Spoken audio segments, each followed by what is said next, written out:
Hello! Je suis venue me poser à côté de mon bel arbre pour te parler de la peur, qui est un sujet que je connais bien, qui a...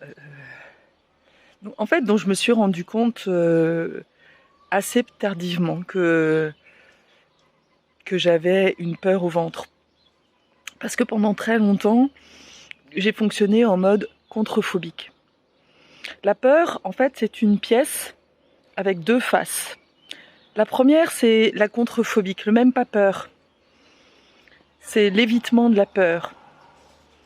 Et j'ai presque envie de dire la transformation de la peur en excitation qui va te pousser à te mettre en danger.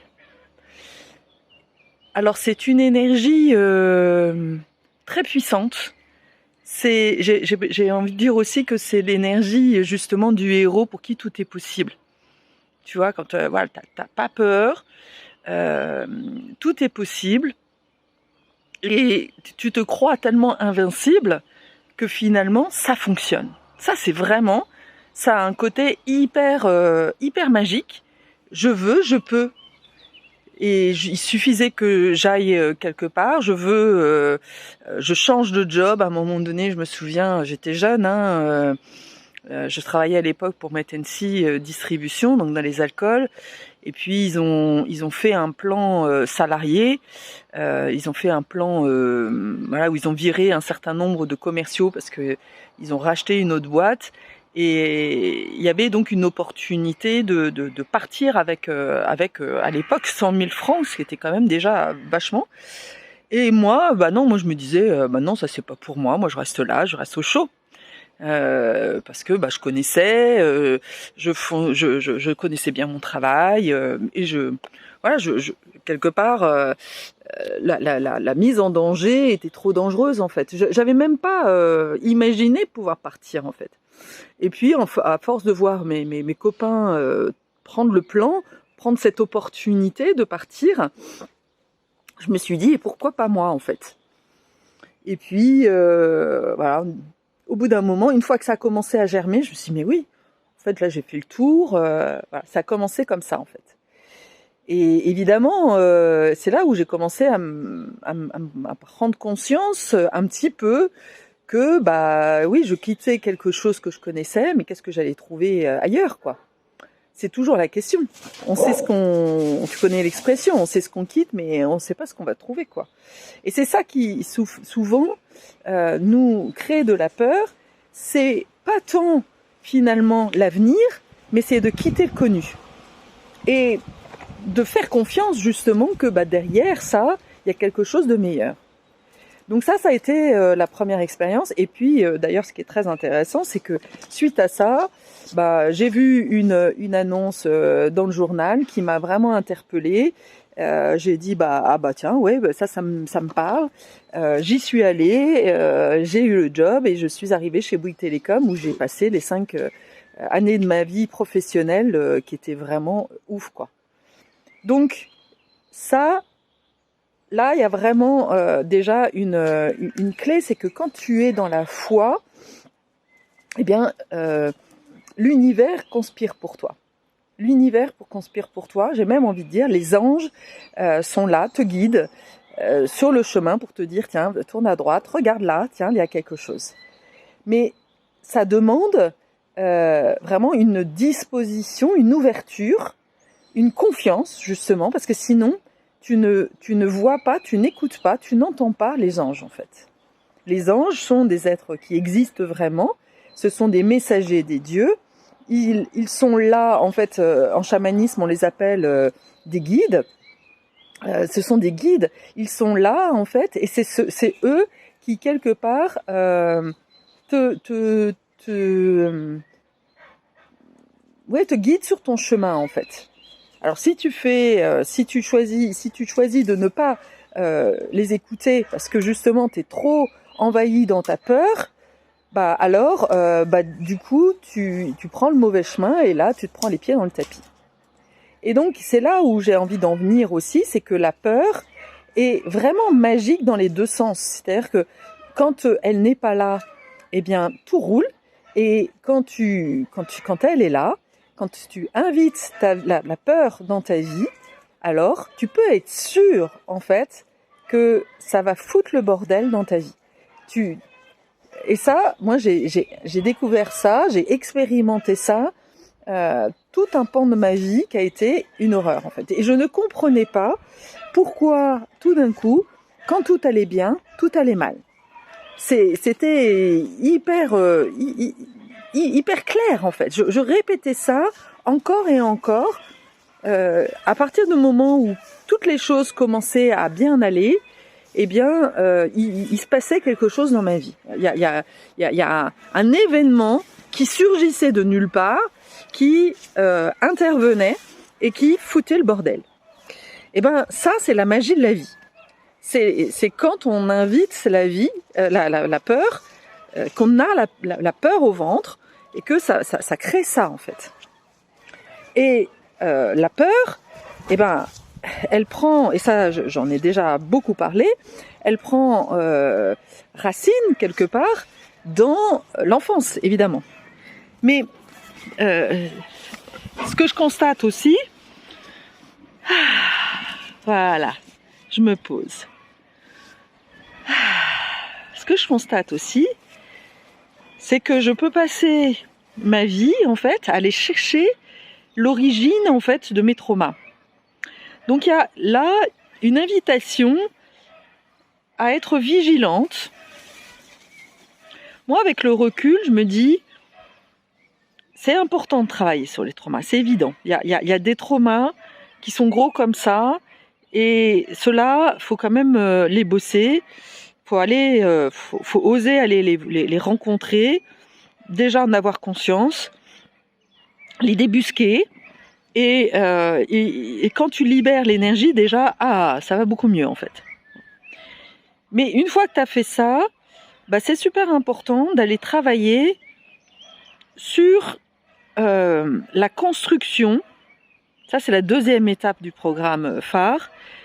C'est la construction d'un état de paix.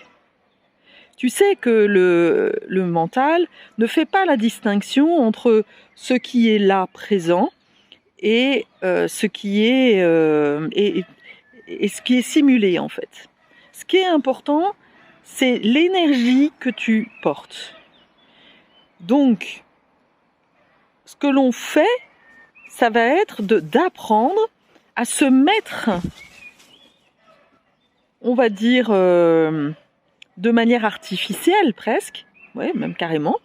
C'est-à-dire que même si tu imagines, tu vis une situation hyper chaotique, donc première étape, on va faire un petit tour dans ta vie d'enfant et on va identifier toutes les fois où en fait tu as cru que tu étais en danger, tu as eu cette sensation surtout d'avoir été en danger et tu l'as vécu et ça a généré en fait des traumatismes et une énergie de stress qui est bloquée, une tension qui est bloquée. Donc on va débloquer ça.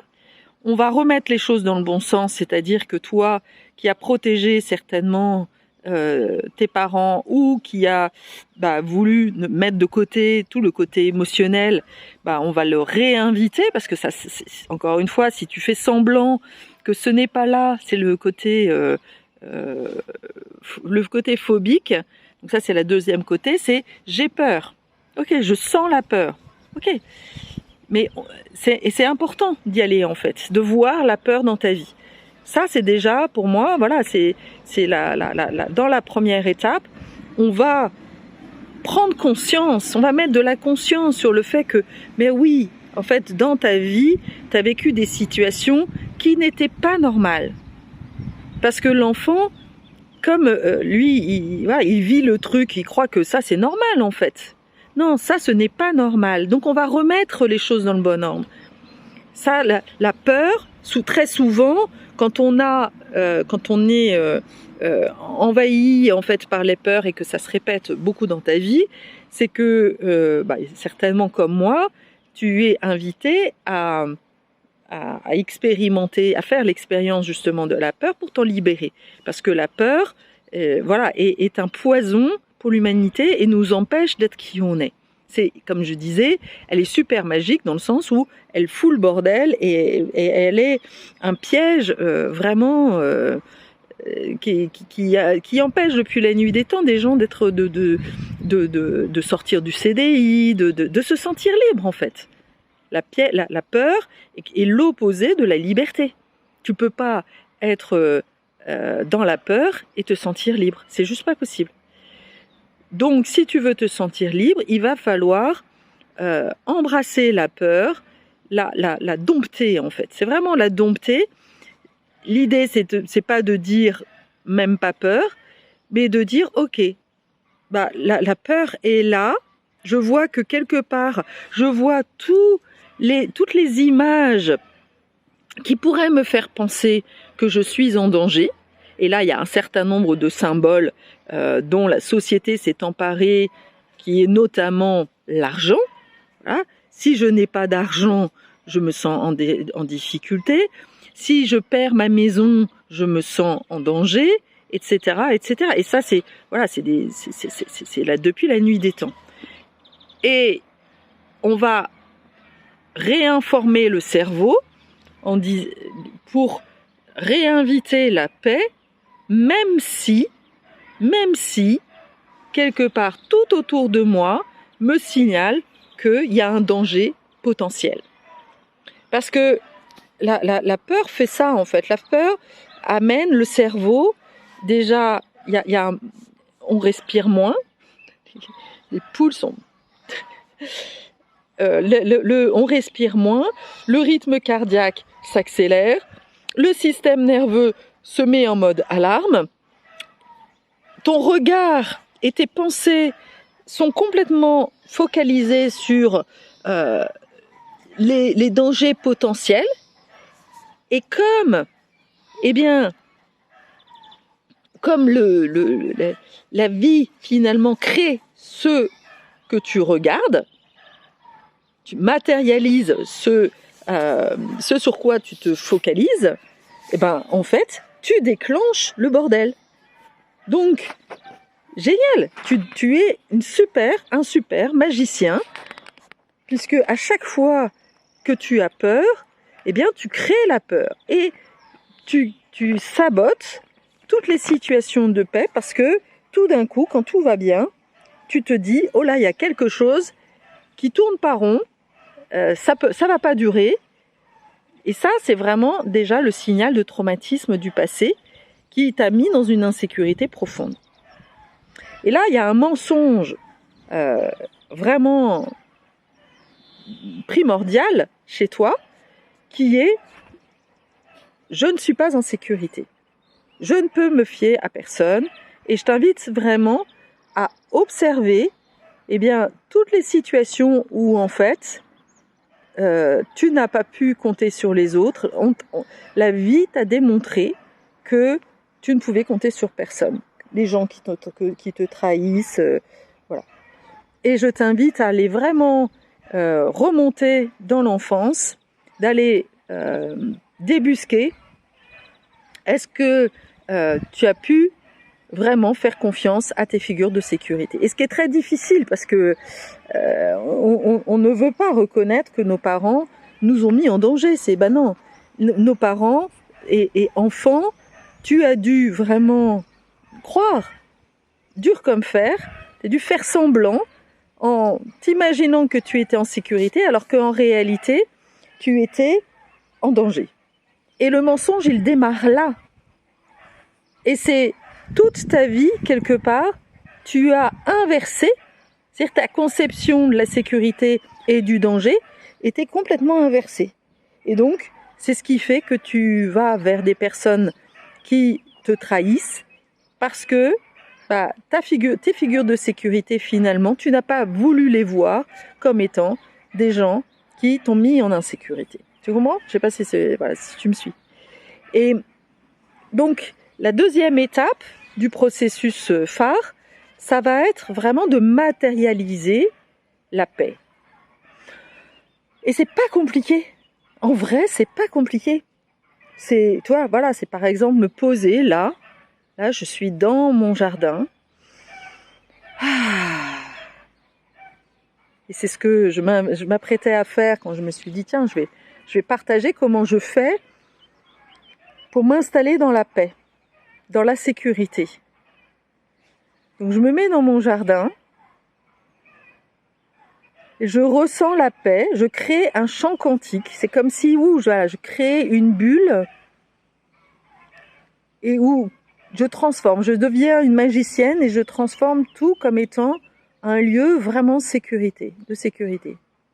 Et là, eh bien, je laisse mon mental m'indiquer et parler, enfin cette petite voix là qui va à un moment donné arriver, qui me dit oh là, attention là, non, réveille-toi parce que t'es peut-être pas en sécurité, attends, il y a peut-être quelque chose derrière, etc. Ok. Donc là, je prends en flagrant délit mon Satan intérieur qui essaie de me prouver que je ne suis jamais en sécurité. Et là, j'ouvre mon cœur, le maître du cœur, j'invite le maître du cœur à aller accueillir, en fait, cette croyance, cette petite voix. Et voilà, et je souris à cette illusion, à ce mensonge. Je dis, c'est ok. Voilà. Et comme une bonne maman, une bonne mamie, parce que voilà, moi, c'est la figure de sécurité, de bienveillance, c'était ma grand-mère. Ah, voilà, j'invite la sagesse intérieure à remettre de la paix. Ah, et je crée de l'espace autour de moi. Et je m'appuie sur la terre-mère pour remettre de la sécurité à l'intérieur de moi. Et à partir de là, eh bien, je peux créer des situations dans ma vie. C'est comme si j'allais projeter un film de ma vie où je suis en insécurité. Imagine que là, tu es en train de vendre une maison, où justement tu te demandes est-ce qu'il faut vendre une maison ou pas, etc. Ok, donc je crée cet espace de sécurité et je vais projeter ce film où en fait, qu'est-ce que tu veux vraiment ? Oui, j'aimerais acheter cette maison. J'essaie de sentir qu'est-ce qui est juste pour moi. Ou même, non, je me dis, attends, ça c'était mon ancienne maison, j'ai des souvenirs. Et d'ailleurs, c'est intéressant parce que quand tu commences à projeter, tu commences à sentir, tiens, si je vais m'imaginer dans cette maison. Mais tout d'un coup, je me dis, voilà, je projette que si je vais dans cette maison-là, je vais croire, je vais avoir des pensées, je vais être dans la nostalgie d'avant, parce que c'est mon ancienne maison où justement j'ai vécu peut-être des conflits, etc. Et tout d'un coup, je sens que, non, c'était peut-être pas ça que je voulais. Je crée un autre film où je vends cette maison, mais je la vends vachement bien. Je me dis, mais oui, je la vends super bien, cette maison-là. Je sens que ça me libère. Et avec cet argent-là, je m'achète la maison de mes rêves. Voilà. Et je crée cette réalité et j'imagine ouvrir la porte, accueillir mes enfants, les embrasser parce que je suis en sécurité. Et donc du coup, à partir du moment où je suis en sécurité, eh bien je suis présente pour les autres. Et je suis, je suis une mère attentive, pleine d'amour. J'aurais préparé un bon repas. Et puis je les emmène en vacances. Et qu'est-ce que je suis heureuse. Et voilà. Et là, le vent, la légèreté arrive. C'est magnifique. Voilà comment les éléments me montrent aussi. Voilà. Et je suis traversée. J'ai plein de frissons qui viennent me dire. Et là, j'entends les anges me dire, mais oui, c'est ça, tu as le droit. alors ça génère encore plus de joie à l'intérieur de moi et je me sens encore plus en sécurité. Et je sens le soleil qui m'apporte cette chaleur. Et si de nouveau j'ai des petites voix qui me disent non mais ça c'est pas pour toi, et ben de nouveau j'ouvre mon cœur et je dis bienvenue à mon saboteur intérieur. Voilà, j'identifie, je suis en flagrant délit de ce mensonge personnel. Et je n'y crois plus. Je ne les laisse plus prendre le dessus, tu comprends? Et à partir du moment où je répète ça encore et encore, je crée ça dans ma vie, eh bien, au bout d'un moment, ça va devenir une réalité. Ça, c'est un des processus, un des outils en fait que je propose, que je transmets. C'en est un, il y en a d'autres. Donc après, chacun s'approprie ces outils, mais ça, c'est vraiment déjà hyper important. Et ça, je l'ai vraiment expérimenté avec ma jument. Les juments, je l'ai déjà dit et répété, ce qui est vraiment magique de travailler avec un cheval, c'est que tout de suite, tu sens en fait l'effet immédiat. Donc si j'arrive avec la peur au ventre, eh ben elle se barre, ma jument. C'est ce qu'elle faisait au départ en fait, parce que bah ouais, au départ, quand elle a commencé à se dresser, mine de rien, quand j'ai commencé à pas la dresser, l'éduquer, voilà, comme quoi c'est vraiment ancré dans mon langage personnel, ça aussi, hein, on dresse un animal, on dresse un enfant, bah ouais, c'est comme ça que j'ai été éduquée et voilà, dressée pour le coup. Bref, donc quand j'éduque, quand j'ai élevé ma jument au départ et quand j'ai commencé à la monter, bah, vu que c'est un anglo-arabe, j'avais la trouille au ventre, quoi. Et donc, quelque part, j'avais tellement peur de la monter que je manifestais cette peur, donc du coup, elle venait pas. Et puis, j'ai travaillé sur cette respiration, j'ai créé des espaces de sécurité à l'intérieur de moi. Et ce qui était aussi important, c'était que, surtout, j'étais en vérité. La première étape, c'est d'accepter la peur. Ok, ben oui, je vois la peur, je l'accueille la peur. Et là, déjà, ma jument, tout d'un coup, se retournait et venait vers moi. Parce que ce qui amène vraiment, ce qui génère une angoisse, un espace et une ambiance en fait de peur, c'est justement cette non-vérité. Si dans ton enfance, et Dieu sait si c'est le cas en ce moment, voilà, en ce moment c'est l'inverse, on te fait croire que tout est danger, que c'est l'horreur, mais en réalité, si on regarde matériellement, il n'y a pas des dangers de mort, enfin je veux dire, on n'est pas en guerre, mais la peur est présente. Et de la même manière, dans ton enfance, s'il y avait beaucoup de non-dits, on te disait que tout allait bien, alors que toi tu sentais que en fait, non, il y avait des tensions, il y avait des conflits, mais qu'ils n'étaient pas nommés. Eh bien ça, chez l'enfant, ça crée une distorsion, mais terrible, quoi. Terrible. Parce que l'enfant, il sent quelque chose, mais comme on lui dit, mais non, c'est pas vrai. Du coup, après, qu'est-ce que tu vas faire, toi? Tu vas plus faire confiance à ce que tu ressens. Tu vas écouter, tu vas donner le pouvoir à l'extérieur de te dire la vérité, en fait. Tu vas croire les autres. C'est là où ça commence, le mensonge. Tu comprends? Et c'est comme ça que s'est installée ta peur, en fait. Parce que tout d'un coup, il y avait une distorsion entre ce que tu ressentais, ce que tu sentais, ce que tu écoutais, ce que tu entendais. Et finalement, t'as pas fait le bon choix. Mais t'as pas pu faire le bon choix. C'est OK. Donc voilà, c'est vraiment tout ça qu'il faut remettre dans le bon ordre. Et revenir à ton état originel, parce que l'état originel de l'humain, c'est la paix. Mais regarde les enfants.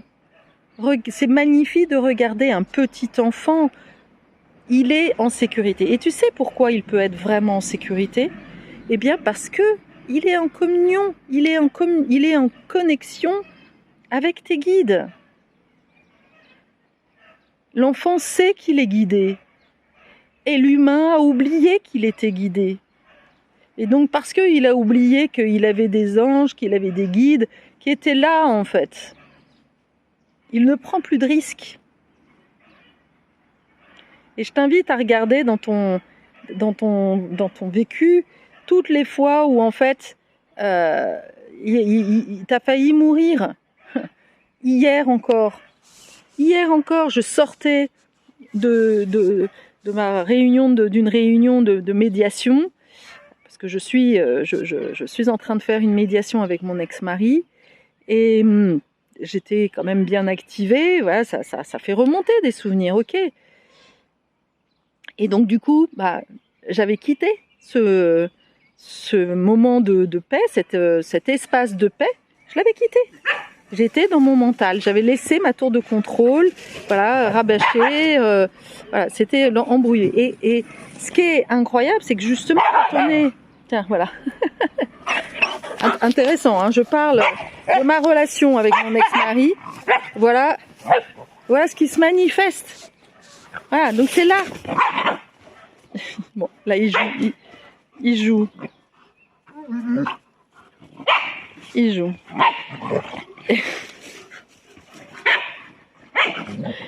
Et donc, quand on n'est pas dans l'espace de paix, là aussi, tu vois, c'est intéressant. Quand il y a des conflits, l'idée, c'est vraiment d'aller chercher l'espace de paix. Voilà. Et d'envoyer la paix. Là, j'essaie d'envoyer la paix sur mes animaux. Renvoyer de l'amour. Voilà. Voilà l'effet. C'est magique, hein? Voilà. Et j'ai rien fait, hein? J'ai rien dit. Ça, c'est magique, non? Tu vois que ça marche. Les animaux sont vraiment incroyables pour pouvoir faire des expériences. Merci. Donc, je reviens. Comme j'étais de nouveau dans mon mental, eh bien, j'ai perdu de l'attention. Je n'étais plus attentive. J'étais en voiture. Et j'étais à un croisement sur une route nationale. Et j'ai failli m'engager. J'étais sur le point de m'engager. Et tout d'un coup, j'ai vu une voiture arriver vraiment, mais elle allait super vite, quoi. Et j'ai pilé. Mais voilà, c'était 1 seconde, quoi. Et là, je sais que dans ces cas-là, mes guides sont là, quoi. Et je les ai remerciés. J'ai eu tellement de situations où les guides étaient là en voiture, où je commençais à m'endormir et tout d'un coup, je me réveille. Tous les accidents. Et il y a des fois où, oui, ça fait mal parce que les guides, ils sont pas là non plus. Bon, je ferai une vidéo sur les guides parce que je pense que c'est vraiment important d'en parler. Et je ne vais pas tout mélanger. Voilà pour l'expérience de la paix. Je crois que cette vidéo était très parlante. Là. Merci les animaux d'avoir vraiment été là pour montrer à quel point quand on envoie de l'amour, eh ben, tout se calme en fait. C'est l'énergie. Vraiment, les amis, ne minimisez pas l'énergie que vous diffusez autour de vous. Donc, travaillez sur votre énergie intérieure et vous allez voir que votre vie va se transformer. Belle journée!